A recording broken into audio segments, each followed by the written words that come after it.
Я приветствую вас, дорогие друзья, уважаемые гости и подписчики моего канала. Всем большое спасибо, что следите за новыми выпусками и нашими разговорами с Юрием Дудкиным. Он на связи. Юрий Анатольевич, приветствую вас. Здравствуйте, Александр. Рад вас видеть. Юрий Анатольевич, начать я не могу не с Ирана, из того, что, знаете, кажется, какая-то новая фаза, да, запахла новой фазой. Вышел президент Ирана, предварительно вчера поговорив с Путиным, говорит: извините, соседи, больше атаковать вас не будем. Причем видно, что запись это была сделана, потому что буквально совсем немного до выхода вот этого сообщения о том, что Иран теперь только отвечает по соседям, то есть если с территории наносятся удары по Ирану, тогда он будет бить, а так уже не будет, скажем так, запускать ракеты, шахеды и, собственно, уничтожать инфраструктуру и эти соседние союзные с американцами и с израильтянами, получается, тоже страны. И кажется, и тут уже по-разному считали. Кто-то говорит, что это хитрость такая военная. То есть страны Персидского залива, которые всю неделю спецоперации Трампа ломали, чтобы они вступили в войну, они не вступили в войну, а сейчас вообще нет смысла им вступать в эту войну. Другие же отмечают, что Иран потихонечку сдувается, и удары, в общем, дают о себе знать. Как вы видите эту ситуацию? И на самом деле мы после вот так первой бурной недели дальше будем наблюдать вялотекущий, скажем так, конфликт ближневосточный, или все-таки нового маслица в огонь подлить еще могут? Я бы начал, Александр, не с Ирана, я бы начал с Соединенных Штатов. Давайте вначале с них начнем. То, что у США что-то пошло не так, как они любят говорить в голливудских фильмах, это уже ясно. То есть вот эти все бравурные речи Трампа, а сейчас его просто разносит на всевозможные интервью, комментарии, он собирает пасторов там в своем кабинете, устраивает вот это шоу, похожее на какую-то сатанинскую секту. Вот. И, честно говоря, комично даже выглядит. Президент ядерной державы вызывает к себе служителей Бога в кабинет, понимаете, возомнив себя, я так полагаю, уже мессией, наставником Бога на земле, наследником Бога на земле. Вот это очень четко прослеживается в поведении Трампа. И когда в ходе 12-дневной войны, вот еще там каких-то несколько месяцев назад, Трамп тоже говорил, что за 3 дня мы уничтожим всю ядерную программу Ирана. Вот, и он после окончания этой операции провел блестящие, как он говорит, переговоры, заключил сделку с Ираном и с Израилем и сказал, что никакого ядерного оружия Иран уже производить не может. Вот. Казалось бы, все, слава богу. Какой великий президент. Все вопросы порешал. Правда, опять же, через многотысячные жертвы. А здесь, понимаешь, вновь возникает необходимость раскатать Иран спустя, я говорю, несколько этих месяцев мирных, в кавычках, конечно, мирных, потому что планета жила все это время в жутком напряжении, понимая, что никаких предприятий, которые занимались ядерной программой в Иране, Трамп не уничтожил. Вот. Да, наносились ощутимые удары, но Соединенные Штаты далеко не осведомлены с тем, какая инфраструктура у Ирана, где находятся те или иные военные объекты, где находятся какие-то ядерные объекты. Бушер, кстати, атомная электростанция, которую строит Российская Федерация, неприкасаем. Это тоже показатель. Это я вернусь дальше к этому вопросу, которому вы задали, кстати, почему сейчас выступил президент Ирана Пезешкиан с таким заявлением. Бушер неприкасаем, туда вообще ничего не летит и не прилетит, уверяю вас. А что касается США и Израиля, ну, особенно США, поскольку я о них сейчас говорю, то опять же, вот это молниеносный блицкриг, который Трамп объявил в очередной раз против Ирана, он сдулся, как мыльный пузырь. И Иран продолжает сопротивляться, причем сколько он может сопротивляться, опять же, никто не знает. И надо отдать должное всем военным и политическому руководству Ирана, что они готовились к этим ударам, к этой агрессии. Они готовились. Правда, подготовились не совсем, скажем так, рассматривая все вопросы, связанные с современной войной. Я имею в виду прежде всего по средствам противовоздушной обороны. В 2012 году, как заявил сам президент России Владимир Путин, он делал предложение Ирану, тогда еще был президентом Ирана Махмуд Ахмадинеджад, о создании совместной противовоздушной обороны для Ирана. Совместной разработки, не совместной с Россией, а совместной разработки средств противовоздушной обороны для Ирана. И поскольку иранское руководство в тот период отказалось от этой идеи, больше никаких предложений не поступало. Затем Китай подключился к этому вопросу, понимая, что он заинтересован в иранской нефти. Ну, как бы это все надо защищать еще и с неба, а не только по сухопутному периметру. Поэтому китайцам тоже не отказали иранцы. Ну и в заключении, конечно, того, почему такая сегодня ситуация с Ираном, что он отбивается от двух мощных, значит, государств, которых всегда пытались его уничтожить, как, впрочем, Иран пытался уничтожить и Израиль. Это то, что между Российской Федерацией, которая также предлагала два раза, когда президент Пезешкиан приезжал в Москву, дважды предлагала ему заключить договор о всеобъемлющем стратегическом партнерстве в военной сфере. То есть, вот иранцы подписали такой договор, он существует. Но пункт, где идет, значит, речь о военной сфере, иранцы вычеркнули. И этот пункт не вошел в основной документ, который был подписан. Поэтому на сегодняшний день там кое-кто делает упреки в адрес России. Почему же такая могучая держава, такие друзья, а не помогаете Ирану воевать? Вот. На что российское руководство объявило о том, о чем я рассказал, что предложения такие были. Вот. Но Россия, Китай – это не те государства, которые действуют по тем принципам, которые действуют сегодня Соединенные Штаты Америки. А главная их цель сегодня, на сегодня в этом регионе – это далеко не нефть. То же самое, как не нефть и в Венесуэле. Это демонтаж политического строя в этих государствах. Вот если кто этого не понимает, он, наверное, уже не поймет этого никогда. Нефть, конечно, важна, безусловно. Но политическая система, которая не подчиняется Соединенным Штатам в эпоху многополярности, начавшейся многополярности, США очень бесит. Потому что Соединенными Штатами не управляет президент. Я это говорил и ранее. Там управляет некий тайный орден, называемый дипстейтом, высшими сферами буржуазными и так далее и тому подобное. Эти люди, которых насчитывается, ну, по некоторым оценкам, я не считал их, до 20 человек, решают судьбу мира. Вот пока они решают эту судьбу мира, президент Соединенных Штатов, ну, по сути, у них на побегушках. Вы же заметьте, как не только Трамп, но и Байден, и Обама, насколько они были непоследовательны в том, что они провозглашали, и затем, как они действовали.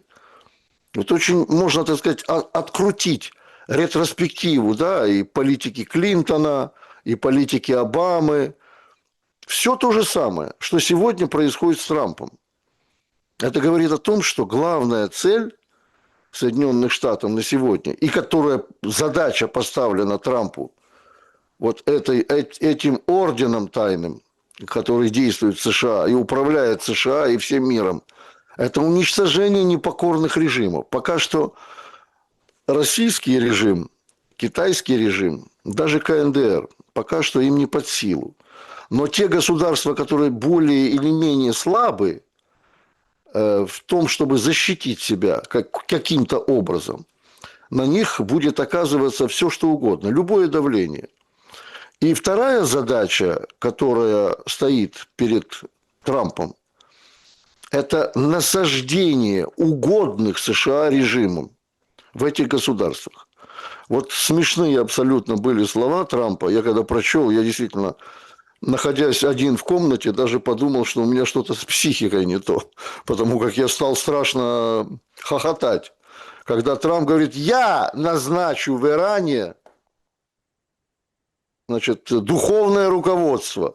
Но это все равно, что сказать, убрать папу римского и сказать, я назначу вам папу римского, а вы уж там белый дымок запустите через трубу. Не так Папа Римский-то американец, чего? Республиканец в прошлом, да. Ну, я просто сравниваю, да, вот, понимаете, американец, не всегда же он был американцем.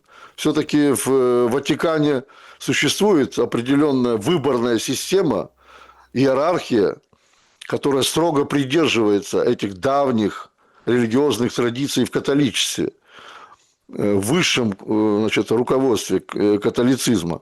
Но здесь, по сути дела, имам, значит, аятолла – это высший сан в шиитском мусульманском руководстве. И он избирается, это только решают они. Они решают, а не президент США или дипстейт какой-то. Но когда это Трамп провозгласил, ну, настолько это звучало глупо, ну, даже, простите меня, Такер Карлсон, который входил вот в эту группировку МАГА, черт бы ее побрал, вот, он уже сам тоже высказался по этому поводу. Ну, это, говорит, просто театр какой-то. Вот. Это не говорит политический деятель.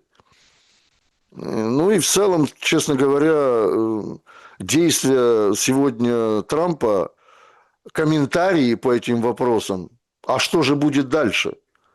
Ну, что вы будете делать? Ну, кто-то говорит, что сын Хаменеи уже приступил к обязанностям духовного лидера. Некоторые, кстати, иранские комментарии. А другие говорят в Иране же, что еще не было выборов духовного лидера. Ну, неважно, он будет. И решит этот вопрос, конечно, сам иранский народ. Вот. Но никак не Трамп и его приближенные там в виде каких-то сенаторов, республиканцев, абсолютно сумасшедших. Ну, смотрите, вот Трамп не может ответить на вопрос, Александр. Вот он, как глава такой мощной державы, ядерной державы, он не знает, кто будет руководить, значит, Ираном. Он не знает, что будет дальше с боевыми действиями. Ведь главное, вот правильно говорят многие военные, те, которых я уважаю, что прежде чем начинать войну, нужно знать, как ее заканчивать. То есть, понятное дело, что все жаждут победы, но победа тоже бывает разной. Вот Трамп не знает, как заканчивать эту войну. И ни Трамп, ни его этот придурковатый Хексет, министр войны, они не знают на сегодняшний день. И сегодня эта война приобретает состояние хаоса. Ну, смотрите, как бы еще один авианосец отправляют они туда, да, по поводу тоже разнятся данные. Вчера говорит Трамп о том, что полная капитуляция Ирана, да, вот цель Соединенных Штатов. Потом немножко, через пару часов его слова немножко, в общем, приобретают другой оттенок, расшифровываются им самим же. Ну, типа, они могут, конечно, и сами объявить, а вообще мы как посмотрим, когда у них там все цели поразим, вот и тогда сами мы скажем, что мы победили и уйдем. То есть, метания эти, вот вы четко обрисовали эту линию. Но меня интересует, и, наверное, всех нас интересует, последствия прежде всего для Украины. Вот смотрите, какая душераздирающая история происходит для Украины, для европейского континента. Иран выходит и говорит: ребята, если вы вступите в войну имеется в виду НАТО, да, силы НАТО, сейчас отправляют в Средиземноморье, уже зашел французский авианосец, другие, в общем, передислокации, да, сил европейских НАТО, они в основном, конечно, защищают базу британскую на Кипре, по которой летит, и летит с завидной регулярностью. Значит, если вы вступаете в войну, если вы собираете коалицию и будете нас бомбить, как раньше делали американцы, они собирали всех на свете, даже Украина в Ираке отметилась, тоже была типа миротворческой миссией, и вот они всем миром гасили какой-то режим, как вы подчеркиваете выше, то сейчас, если вы присоединяетесь, мы по вам ударим. И сразу уже рисуют с циркулем радиус ракет, какие зоны, в общем-то, от точки северо-западной Ирана до всех стран, и там попадает пол Европы точно под радиус поражения. И тут вот начинается, скажем так, очень интересный разброд и шатание, которое нужно прокомментировать и четко вывести на последствия для Европы, а следовательно Украины, от первой недели спецоперации Трампа. Ну, если вы думаете, что Иран каким-то образом будет заниматься Украиной в том числе, то я вообще это не связываю никак. Подождите, но Украина же занимается Ираном. Зеленский отправил ПВОшников, гордится этим, лучших специалистов по шахедам. В каком объеме? Вот скажите, в каком объеме? Ну так а кто вам скажет? Это военная тайна. Вы же Это видите? военная тайна. Я думаю, там от силы находится какой-то десяток людей, да, с папочками в руках, которые абсолютно никак не повлияют на состояние средств противовоздушной обороны ни арабских государств, ни Израиля в том числе. Уверяю вас. Это очередные эти шутовские трюки Зеленского. Показать свою значимость. Вот. Никакими средствами особыми противовоздушной обороны Украина там не участвует. Она сама на сегодняшний день нищая в этом отношении. И устраивает тоже Зеленский, этот небритый диктатор, какие-то политические шоу типа баш на баш. Вы мне дайте Патриоты, а я вам дам какие-то идиотские дроны, да, которые нафиг никому не нужны. Потому как у Израиля и значит, у Запада они есть свои. Если надо, они будут поставлять туда. Украина, такая, видите ли, богатейшая держава, может производить несметное количество дронов. И то они производятся на Украине из комплектующих западных государств. Вот. Она ничего на сегодняшний день не производит. А вот что касается, скажем, последствий в дальнейшем, то я боюсь здесь даже говорить вслух некоторые вещи. Потому как в мусульманском мире, особенно когда убивают духовного лидера, главу государства, в мусульманском мире есть такое понятие джихад. И неважно, кто ты, шиит, суннит, неважно абсолютно, или крайне радикальный исламист, что тоже присутствует в этом мире, и причем очень здорово. Возьмите ту же Хазбеллу, которая при всем, что втрое сократила свою численность в Ливане, успевает сегодня по Израилю наносить удары ракетные. Казалось бы, в присутствии Цахала на территории Ливана. Вот какой парадокс. Так вот, эти ребята в дальнейшем, даже когда уже закончится вся эта катавасия, вся эта карусель с обстрелами и бесконтактной войной, устроят такой джихад, что 11 сентября покажется просто детской забавой. Это вполне возможно. Я не хочу накаркать, что называется, но зная, значит, на что способны эти друзья, эти ребята, вот, и в этом случае могут погибнуть десятки, тысячи людей, сотни людей.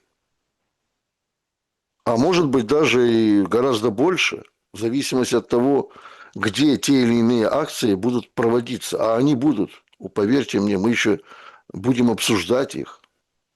Это Юрий самое Анатольевич, страшное. ну, если так конкретизировать вот эти последствия, но все же их ощущают по ценам на топливо. Топливо – Да, это да, нефть, нефтепродукты, солярка, бензин – это же кровь войны. совершенно верно. Тем более Меня... она же какая? Мобильная, правильно? Ну, вот эта Да, вот да, война. да. Маневренная, как бы нет таких уже фронтов, очень мало таких моментов, где вот укрепление на укрепление. Их фактически разбирают и, в общем-то, двигаются малыми группами дальше. Цены растут, все, собственно, дорожает. Но в Америке, уж коли вы так сфокусировались на Америке, какие-то странные голоса раздаются. Вот давайте фрагмент выступления конгрессмена Ронни Джексона послушаем.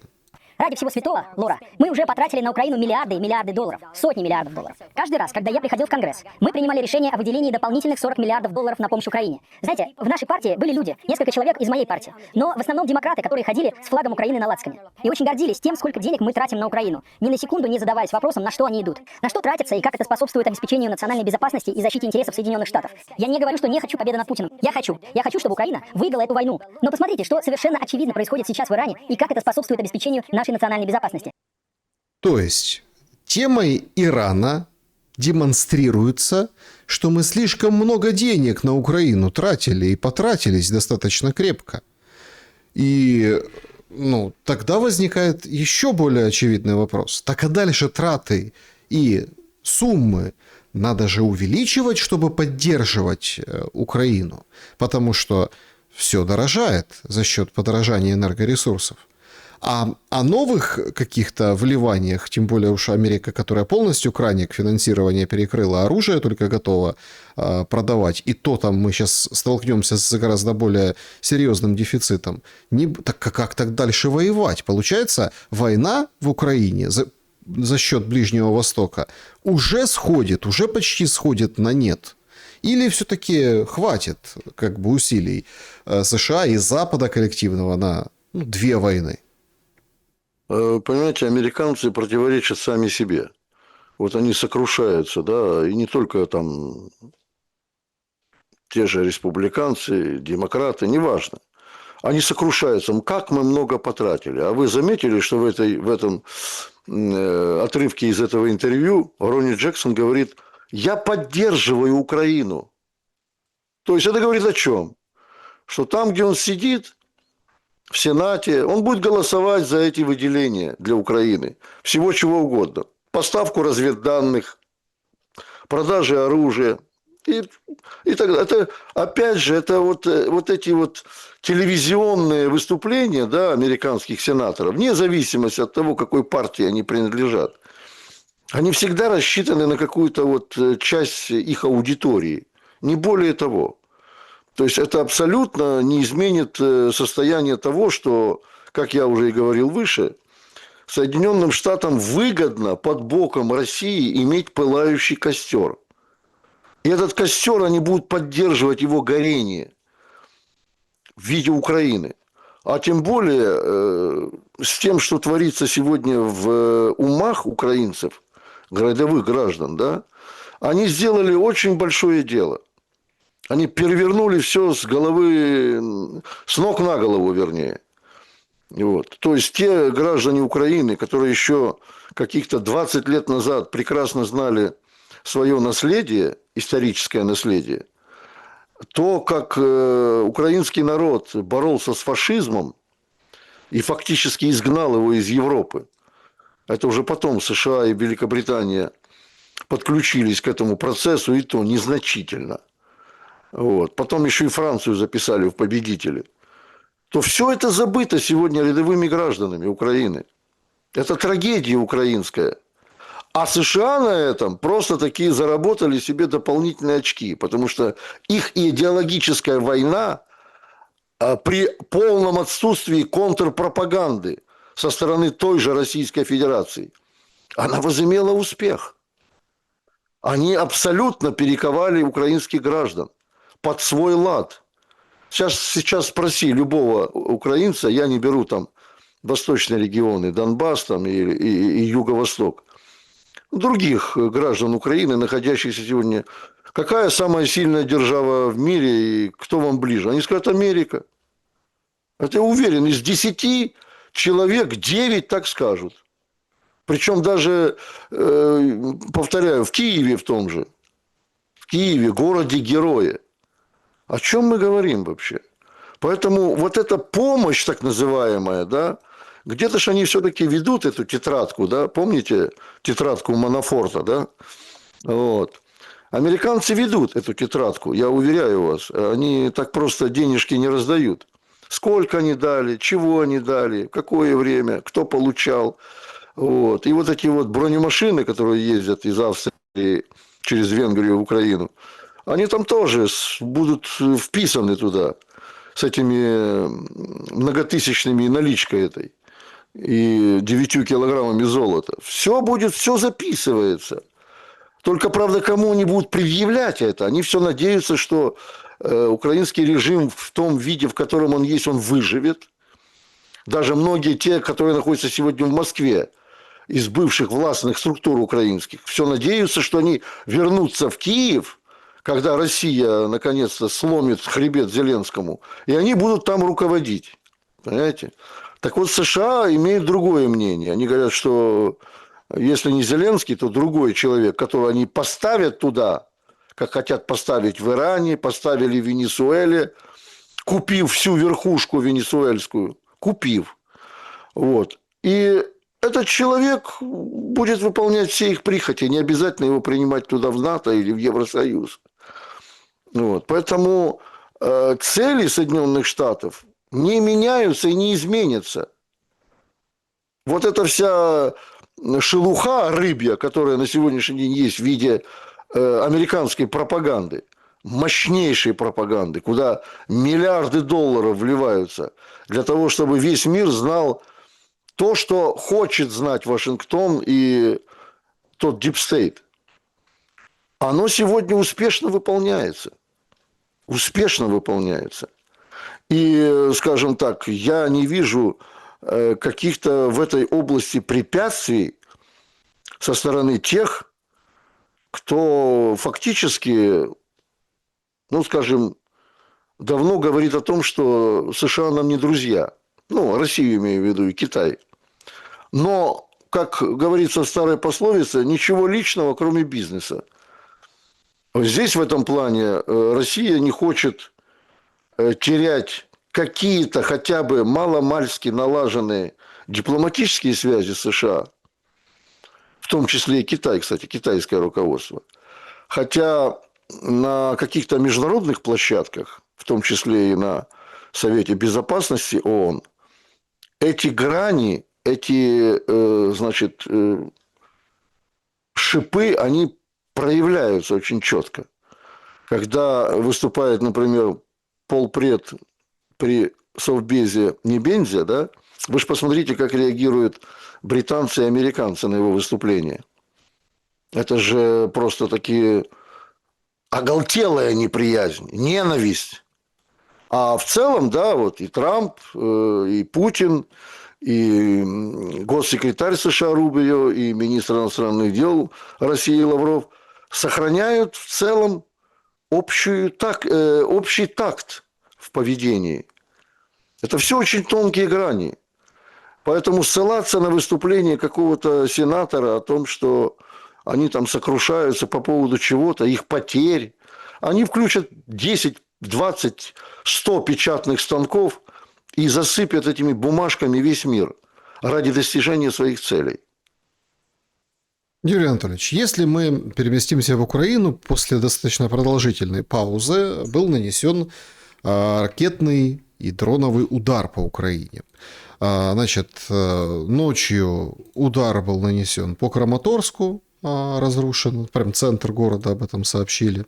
Ну, а, конечно, кроме там, ударов по логистике, имеется в виду железной дороги, ГЭС тоже была под атакой. Киев, даже прошло сообщение, но его как-то так не выпячивают, наверное, там подсчитывают еще варианты с разрешением. Там опять 2700 домов без тепла в Киеве, сообщил Кличко. Проходили сегодня такие, скажем так, сообщения о последствиях ночной атаки. Ну, понятно, что очень много сбили, да, Много же сбили. Там Как всегда, да. Как всегда, в принципе. Статистику можно особо не вглядываться, все прекрасно понимают, но же как бы лучшие ПВОшники, можем с Дубаем делиться. Но, тем не менее, в Харькове настоящая и жуткая трагедия. Значит, это последствия прилета по дому. Как заявил мэр Терехов, прилет был прямой этой ракеты по жилому дому напротив школы. Убила, значит, учительницу, там дети погибли. В общем, сообщили о 6, но там завалы разбирают, здесь больше будет жертв. Вот как бы демонстрируют эти, собственно, пакеты, сам комментирует Терехов эту ситуацию. Сразу поднесли разные каналы, что это некое изделие 30. Ну, какая-то новая ракета российская, новая разработка средней дальности до 1500 километров. И мы понимаем, что вот удар достаточно тяжелый и эмоциональный, и вообще с точки зрения как бы вот поражения, да, тоже. И нам опять всего не говорят, потому что ПВО же все сбило. Ну вот в Харькове люди погибли и под завалами дома, и в соседней школе напротив.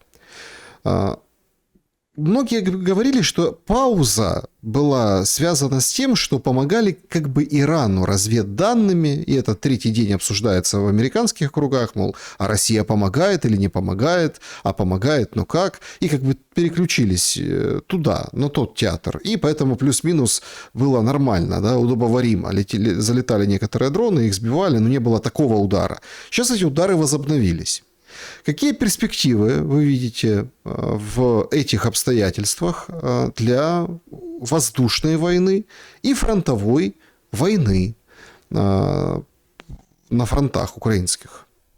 Война есть война. Люди гибнут. Нет таких войн в мире, во всяком случае, за свою историю развития. Человечество пережило, по некоторым данным, 16 тысяч войн, малых и больших.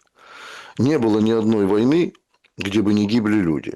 Это естественно, это понятно. Другое дело, какими методами ведутся эти войны. Почему-то сейчас уже затихает тот скандал с обстрелом американцами, как пишет Нью-Йорк Таймс, иранской школы девочек, где погибло вообще более 150 детей и 14 учителей. Вот. Сейчас переключают внимание на Украину, на все, что...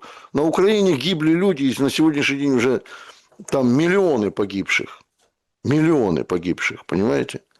Поэтому война есть война. Что касается конкретно Краматорска и Славянска, сейчас, по моим, так сказать, данным, по моей информации, в России очень плотно занимаются этим вопросом, потому что это очень мощные укрепрайоны. Причем эти два города, они, что называется, являются такой, знаете, конечной точкой в деле освобождения Донбасса. То есть дальше уже, в принципе, как говорят многие в Москве, как только будет покончено с ВСУ в этих городах, то, конечно, дальше россияне будут развивать свое наступление, ну, абсолютно беспрепятственно, собственно говоря. А что касается гражданского населения этих городов, то, конечно, я призывал всегда, хотя, в принципе, я не частное лицо, не государственный какой-либо деятель, что эти города необходимо было покидать, потому что драка будет страшная. Вот я говорю так, как я понимаю это. Я не хочу никак это завуалировать там и так далее. Понимаете? Драка будет страшная за эти два города. И там будут применяться самые современные виды оружия. Поскольку Краматорск является крупным промышленным центром, и там очень много подземных коммуникаций, вот, я думаю, что россияне будут их уничтожать, потому как туда свезли со стороны Украины все, что можно было свезти, для того, чтобы ввести в долгую сопротивление в этом городе. Ну и ничем не уступает, в принципе, и Славянск, хотя там, конечно, меньше. Славянск, как кто хочет, называйте его. Вот. Это в целом, я вам скажу, посмотрел недавно, кстати, видеозапись Я был в Славянске, я знаю, кто там живет, что это за люди. Это русские люди. Там украинцам никогда не пахло и не пахнет по сей день, особенно до начала 2022 года. Я хорошо знаю этих людей. Там постоянно была слышна, когда я был, только русская речь. Украинский язык, наверное, только в городской администрации звучал. Вот.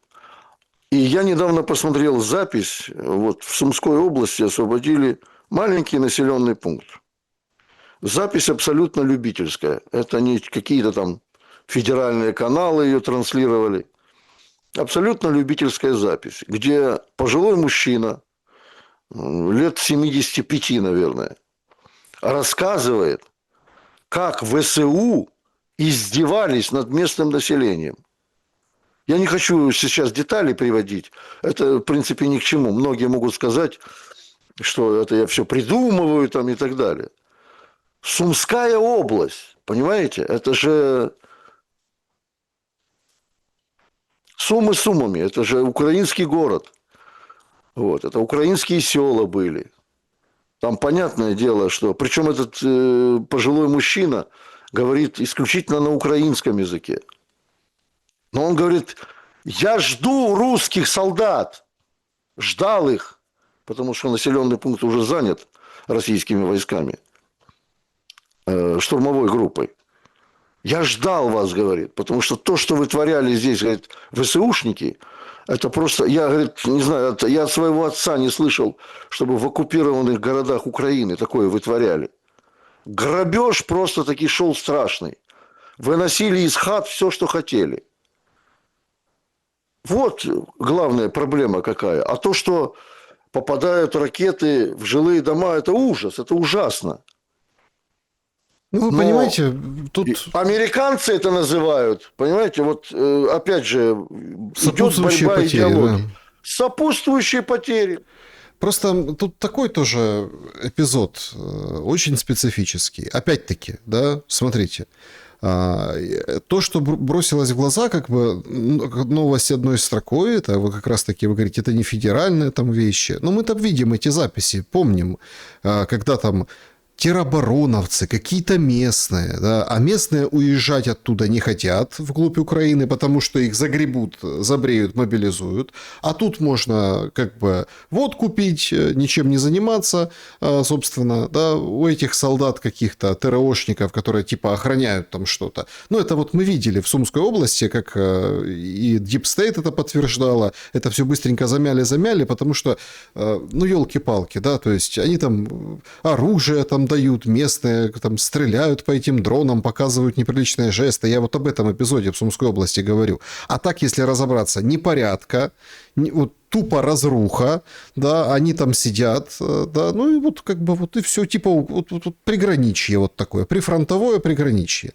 Но вот вы говорите, это не на федеральных каналах, а вот на федеральных каналах как-то бросилось в глаза сегодня сообщение, да, о том, что, ну, скажут, пропаганда, РИА Новости, вражеские эти нарративы. Ну да, окей, давайте. Вот и рассмотрим с точки зрения вражеского нарратива.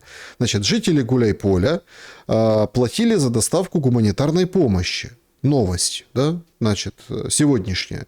Ну, мол, вот, пожалуйста, есть такая девушка, какая-то Яна Беженко, да, Яна Терехова, и она рассказала на камеру о том, что есть какая-то старшая по улице, ей скидывались все, и чтоб гуманитарка, чтобы была, в общем-то, да, так сказать, это все делалось. Приписка, что 27 декабря заняли, да, давайте так, нейтрально, да, город Гуляйполе. Это, конечно, спорная информация, она не подтверждалась позже, и, в общем-то, бои вокруг Гуляйполя продолжаются сейчас. Но меня интересует вот именно как раз-таки состояние местного населения там. Ну, вроде как одной строкой, ну, новость. Но видео есть, давайте посмотрим на вот эту Яну Терехову. Значит, что она рассказывает? Гуманитарка у нас там была главная женщина по улице. Вот она привозила гуманитарку с соседнего села. Но чтобы получить эту гуманитарку, надо было ей заплатить за доставку. Смотрите, молодая женщина, девушка, да, фактически, да, она, ну, то есть в ее глазах отражается все то, что видит мирный человек, находящийся вот в эпицентре боевых действий, да. Она, понятное дело, это все пережила и отправилась в Россию, и в России ее снимают и показывают. И она рассказывает, что с ней произошло. Сказать, что она врет, работает там на пропаганду, достаточно сложно. Потому что на нее просто посмотришь, а таких много людей. И эти люди, их как-то Украина особо и не показывает. Нет, если они должны выйти и сказать, что проклятые русские, показывает. Но когда, извините, помните, тоже недавно распространили видео, выходила семья с велосипедом и собаками. И говорят, вот вы выехали, журналистка там вся в каске, в бронике этого тоже уже пожилого мужчину, и бабушка там ковыляет 80 с чем-то лет. И он на эмоциях говорит, а куда я поеду, куда? Ну, то есть у меня пенсия моя, на что мне хватит? То есть вот собак этих забираем, а с собаками не берут куда-то жить. Ну вот, а мы не можем, у меня овчарка. То есть это видео, которое поразило тем, что там все в этом: нищета на фоне инкассаторских машин, обреченность, горе Вот мы об этом забываем. Нам рассказывают какую-то дичь, понимаете, о том, что какие потужные ПВОшники, какие какие-то, вот какая трагедия, прилетел дом в тылу куда-то в дом, в ракету. А трагедия этих людей становится ненужной на фоне вот этих всех событий. Почему так происходит на 5-м году войны? Почему? Ладно, там Украина государство, Украина там проект антироссия, это все понятно. Идеология, пропаганда.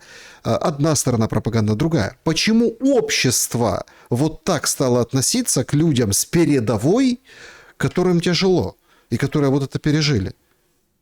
Ну, почему? Это, наверное, уже понятно почему. Потому что за 4 года можно изучить все, что угодно, любую ситуацию. Дети Донбасса за 8 лет войны знают калибр того орудия, из которого стреляют, по звуку разрыва. И знают, какой беспилотник летит над их городом, над их селом. Это дети. Взрослые люди тем более прекрасно понимают, что вообще происходит. И то, что украинская как таковая государственность начала рушиться не в 22 году с российской навалы, это же ясно само собой. Здравомыслящие люди, да, которые способны к анализу, к оценке событий, скажем, оценке непредвзятой. То, что происходило еще в 90-х с Украиной, при различной власти. Главное в этом процессе, мне вот что нравится, да, на Украине, это соблюдение принципов демократии. Вот то, что американцы просто с бешеной силой навязывали украинскому народу. Больше демократии, больше гласности.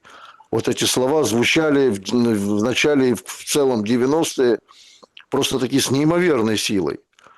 Вот. А я никогда не слышал, а я жил на Украине все 30 лет ее существования, о том, что украинская нация – это многонациональная нация, причем многоконфессиональная, что надо во что бы то ни стало объединять эту нацию, дать право любому языку, любой национальной группе, проживающей на территории Украины и получающей, кстати, гражданство, и носящей украинские паспорта, свободно общаться на своем родном языке.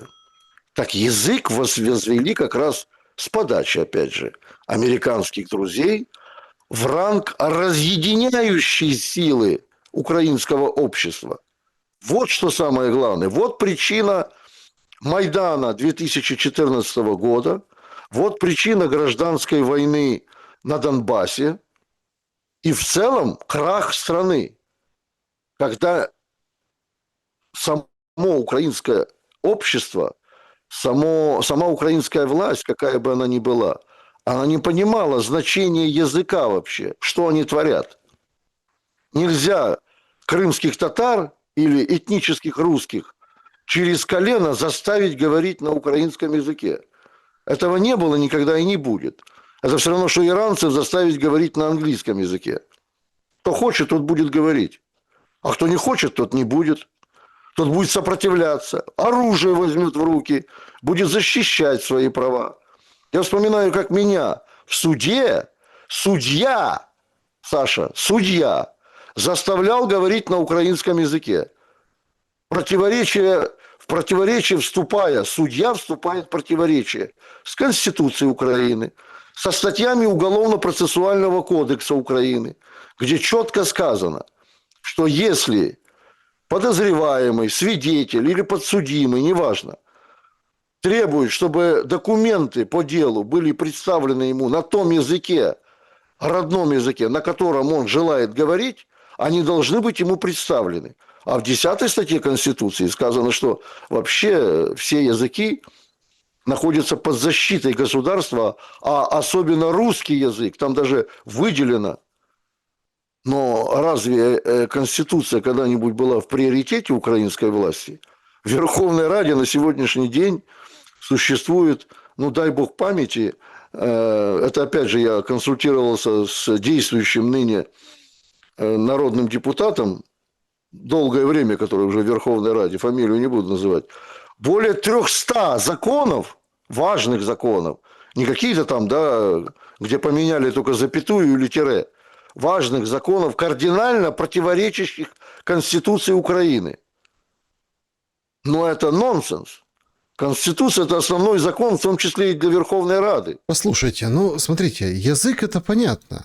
Но когда ты продаешь гуманитарку, когда ты на фоне... Вот это же тоже непонятно, да? Венгры, вот, они говорят, мы вообще в шоке. Везут наличку, да? Какие-то военно-мафиозные группы. На передовой, на простого человека плевать. Он там, ну как, декорация. То есть декорация. Ему можно гуманитарку продать. То есть все продается, все покупается. Этого солдатика, который похлебку какую-то ест или сухпайок, на этом сухпайке тоже кто-то имеет свой гешефт, тоже кто-то немножко наварился. То есть эта система превращается не в вот эту государственную, которую вы рассуждаете, ну типа конституция, институты, система там сдержек и противовесов, компенсаторика, власти, механизмов. Нет. Это получается в какой-то, ну, абсолютно другой форме сейчас выглядит. Не знаю, там, в картелях и то больше понятий и порядка, в мексиканских. Похоронили же этого, которого ликвидировали в золотом гробу, понимаете? В золотом гробу похоронили. Мечта Зеленского. Из-за которого был весь сыр-бор, понимаете? И то там тоже... Или Миндича, ну неважно, из или той же Миндича, компании. да. И там же, понимаете, там же своя иерархия у них, там и какие-то понятия тоже, там какие-то кланы, группы, кто простой, кто чуть попроще, кто чуть поприкрученнее. Я вас спрашиваю, с каких пор на человека стало плевать? А я вам объяснил. Вот вы, кстати, зря говорите. Язык, вы опять видите, Саша, вы отделяете вот все нынешние проблемы, да, которые есть. Я их так мягко называю проблемами. Вообще-то это катастрофа. От того, что предписывает Конституция Украины. Вот вы взяли, разделили, а это неправильно. Вот в тех же картелях, о которых вы, кстати, упомянули, да, там попробуй, там они живут по понятиям. Вот попробуй там что-то там нарушить. Тебе вначале отрубят руку, да, или выколят глаз, ну, чтобы доходчивее было. И пример остальным. А потом еще чего-то сделают, ну, не буду уточнять. Там тоже есть свои, так сказать, законы. Это принципы существования цивилизации. Человеческое сообщество не может жить без законов. И нельзя отделять там какой-то частный случай с какими-то волонтерами, да, там, или еще там с каким-то дедушкой. Если в целом в государстве разруха, бардак, мало того, отдельные группы людей присваивают себе национальное богатство. беззастенчиво абсолютно, спекулируют национальным достоянием, продают все, что угодно, занимаются насилием в отношении целом граждан Украины. Это насилие самое настоящее, то, что сегодня происходит на Украине.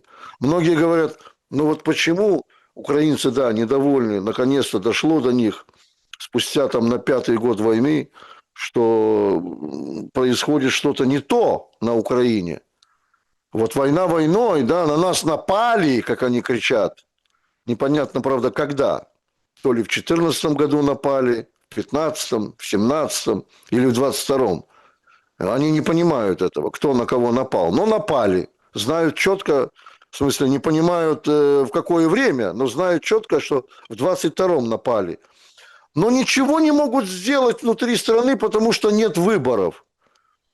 Так, ребята, я говорю, выборы – это те же мероприятия, тот же атрибут, который делает власть легитимной.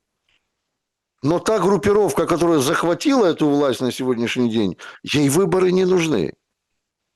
И вы ничего не сделаете. Единственное, что ярким показателем в этом является Великий Октябрь 1917 года, когда меняется общественно-политическая формация, и это называется революцией. Ну, называйте это государственным переворотом.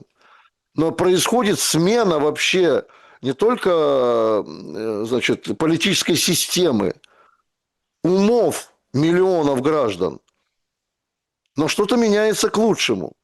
Поменяв в 2014 году одних негодяев, воров, нацистов на других негодяев, воров и нацистов, вы ничего не добились.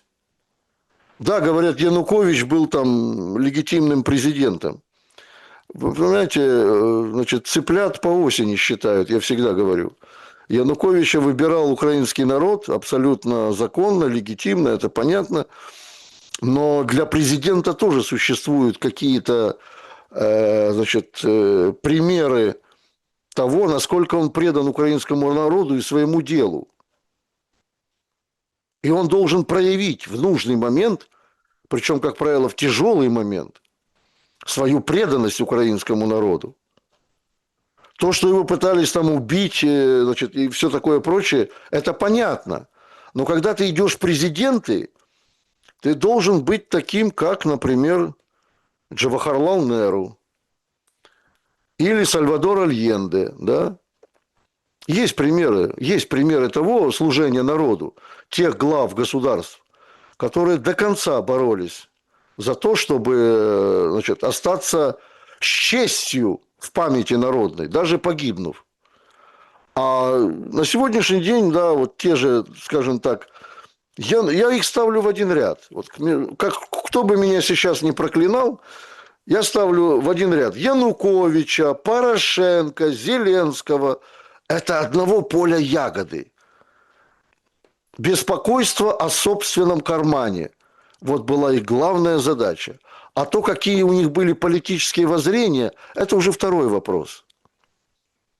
Это уже второй вопрос. Вот в чем беда в целом кризиса власти на Украине. Власть действительно в Украине сейчас находится в группах полукриминальных,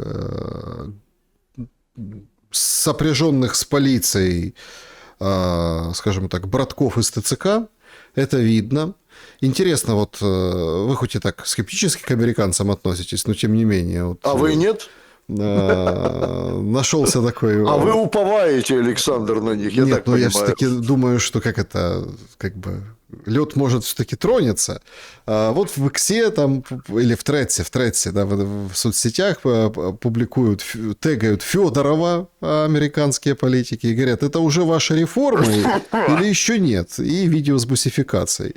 Туда приходят разные люди, отвечают под комментариями. Вот предлагаю для вас и нашего потужного открыть сбор на очки. Федорову предложение такое, потому что что-то вы вообще ослепли, путаете искусственный интеллект и реальность. Ну, вообще, как бы еще и обалдели, да, офонарели в корень. Люди уже все, как бы это говорят, и в общем-то, показывают свою жизнь такой, какой она есть. Днепр, например, женщина жалуется о том, что ее мужа с эпилепсией, конкретно с эпилепсией, бусифицировали, так и пишет. Сегодня украли моего мужа, мою жизнь, я осталась одна с ребенком, у него эпилепсия. Не людей это не беспокоит, я прошу помощи, в общем, извините перед все, но, в общем, рисунки нам выставляют в соцсети ребенка своего. Но это же катастрофа отдельно взятой, например, там, семьи, отдельно взятого человека, отдельно взятой ячейки общества. А люди уже как бы разводят руками и все видят. Тут Ровенская область, это Днепр, да, там скрутили, Ровенская область. Вот мужчина снимает потрясающий же эпизод из жизни. Ну вот, понимаете, телемарафон такого репортажа не покажет. Вот просто жизнь, просто трасса. Добрий день всім небайдужим до українців. Сьогодні, 6 березня, приблизно о 16 годині, по вулиці Дубинській, невідомі викрали людину з цього автомобіля в балаклавах. Ззаді була типа поліція, заштовхали, витягнули з машини, заштовхали іншу машину і поїхали. Машина стоїть, машина відкрита.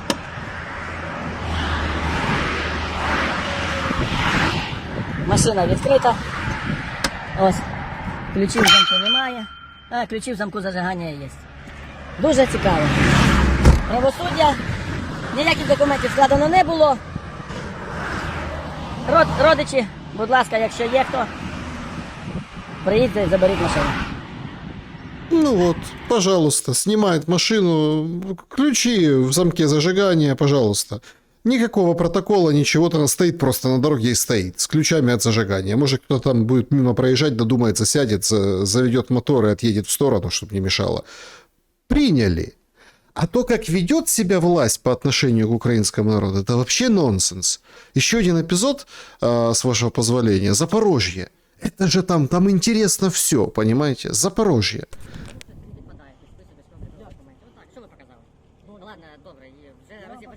То есть стоит мужчина, общается с полицейским. Он говорит, документы. А он там что-то ему показал. Он говорит, нет. Говорит, что вы показали? Говорит, ну вы пишите мне повестку или что. Ну как-то, ну что вы делаете? Вот они стоят, общаются вот таким образом где-то около получаса.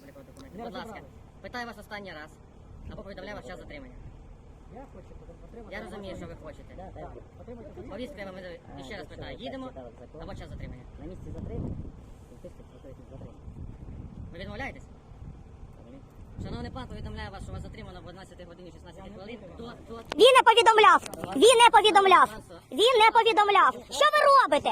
Це застосування сили. Кайданки. И тут показывают нам этого мужчину, да, которого схватили за грудки и тащат. А ему там лет уже, ну, извините, ну, как бы, ну, очень взрослый мужчина. А он без документов вышел, говорит, ну, выпишите повестку, вот это самое, там, ну, что-то еще там. Все, и его, говорит, выбирай. Или мы сейчас едем добровольно, или мы тебя задерживаем. Время показывают, там, вот такой, полиция. ТЦКшник рядом ходит. Дальше, это, ну, там женщина, конечно, вступается, кричит, ну, а толку? Одягаються не так. Поліція доблесна. Що ви робите? Ні, я не відійду. Сили, що ви робите? Та кому, блядь, вірите? Що ти робиш, блядь? Що ти робиш? Що ви делаете? Ви що, блядь, на приколі? Що ви делаете? ТЦК нічого не знають. Дивіться. Ну, и надевают наручники. Мужчина, скажите, как вас зовут и фамилию, пожалуйста. Чтобы, если что, знали, да, где вас искать потом. Мужчина, скажите вашу фамилию, пожалуйста, мужчина. Ваша фамилия, имя. Чтобы мы знали, где вас искать. Мужчина, скажите фамилию, имя. Не знаю. Вы позвонить успели? Да, дружиня. Ну, то есть все, он жене позвонил, его как бы схватили за шею, надели наручники, посадили в машину и, собственно, везут. Женщины, ну, в общем, вот это правосудие. Причем они его схватили за шею, уложили удушающим приемом, достали руки, надели и такие вежливые, пожалуйста, руки вперед себя, такие все, полиция, понимаете? Это катастрофа государства, когда вот эти эпизоды, да, Причем это видит Запад, не видит. Это видим мы, украинцы. И это не искусственный интеллект. Что с этим делать и о чем это нам говорит в контексте продолжающейся войны? Я, Саша, уже к этому вопросу с вами возвращался. Мы обсуждали, но понятное дело, что ежедневные вот эти примеры, которые вы демонстрируете, они говорят о том, о чем мы уже с вами сегодня говорим и говорили раньше. Значит, любое государство, где присутствуют, не только присутствуют, а работают законы, гарантирует любому гражданину этого государства неприкосновенность личности. Но это постулат, который работает во всем цивилизованном мире. Ну, может быть, я не знаю, в каких-то племенах африканских этого нет. Так мы как раз похожи сегодня. Я говорю о нас, украинцах, мы похожи на это племя, которое хватает любого в джунглях, подвешивает вниз головой там, и тащит куда-то. Вот. Мы как раз на это... Я приведу маленький пример. Соединенные Штаты Америки. Ну, те, на кого равняется Украина и равнялась все 30 лет. Говоря о том, что мы не Россия. В Соединенных Штатах Америки есть... И уже давно, уже 250 лет, скоро будем отмечать, право ношения оружия и покупки оружия. То есть ты можешь купить столько оружия, сколько хочешь.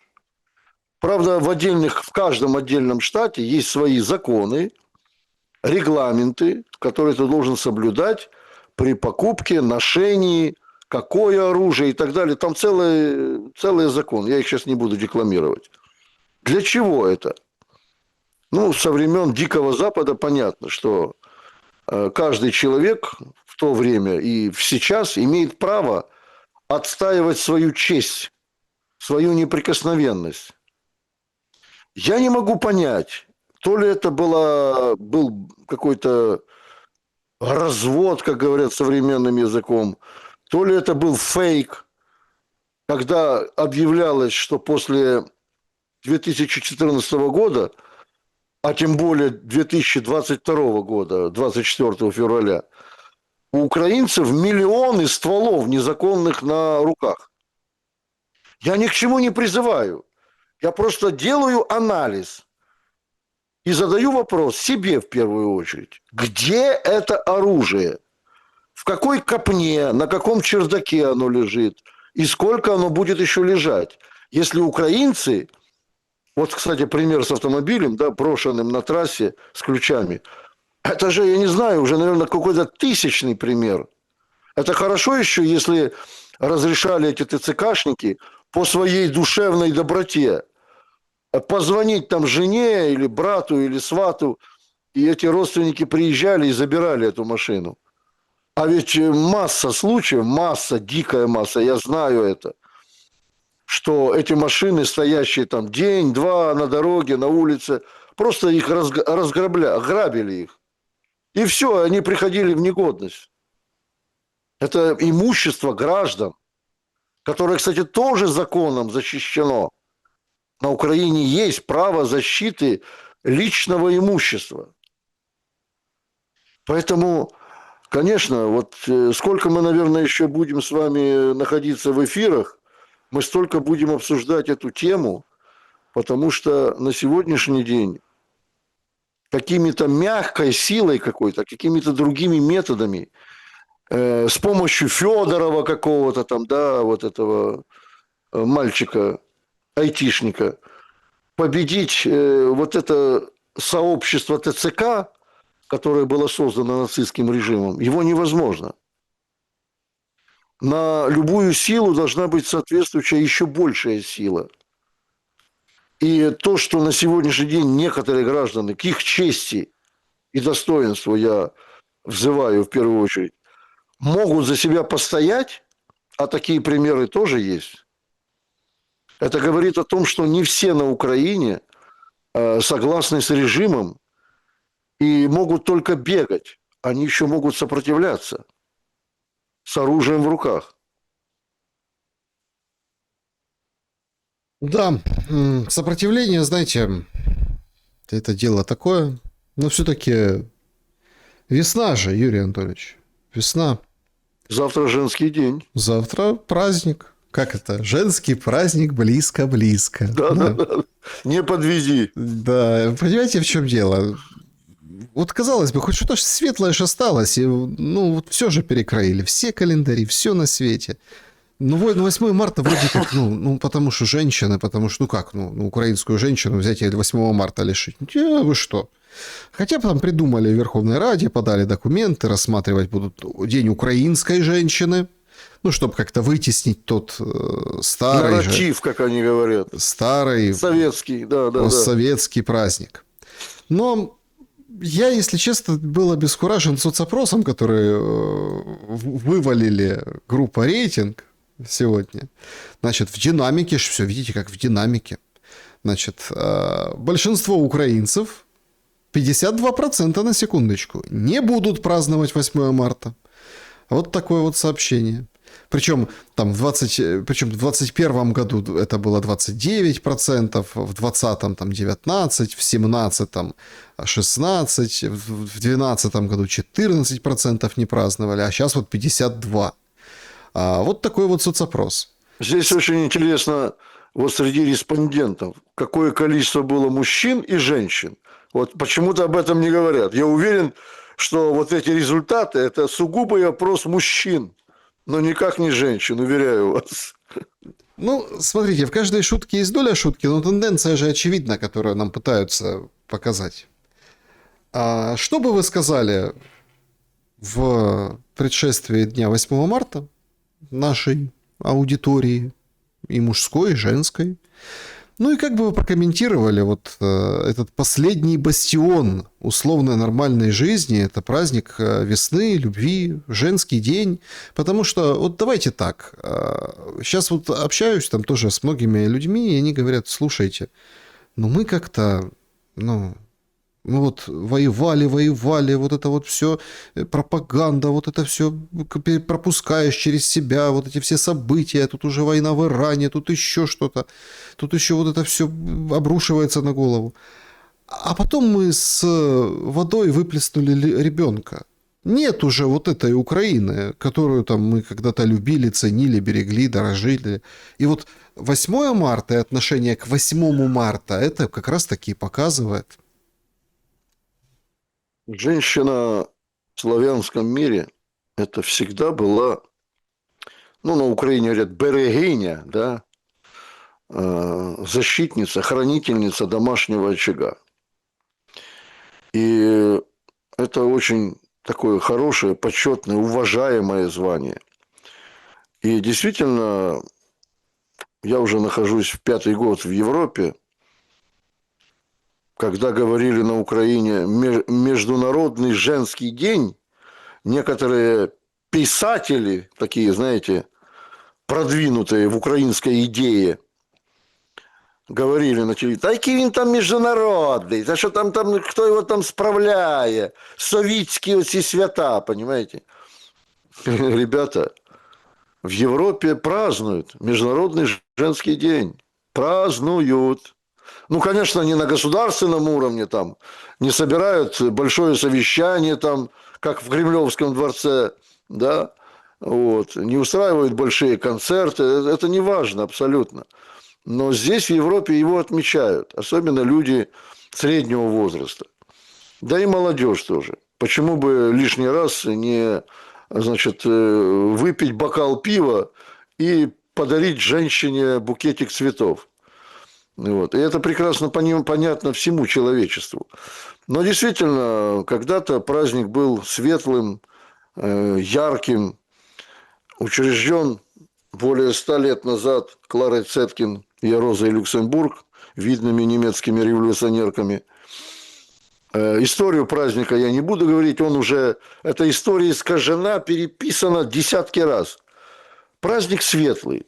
И я, во-первых, заранее поздравляю всех женщин, вне зависимости от политического окраса, от возраста, с этим светлым праздником. Я хочу пожелать нашим дорогим женщинам, чтобы они также по-прежнему оставались мудрыми, терпимыми, красивыми, чтобы всегда помнили о том, что есть та вторая половина человечества, мужская, которая не только в этот день, но и в целом в течение всего года должна о них заботиться и дарить цветы.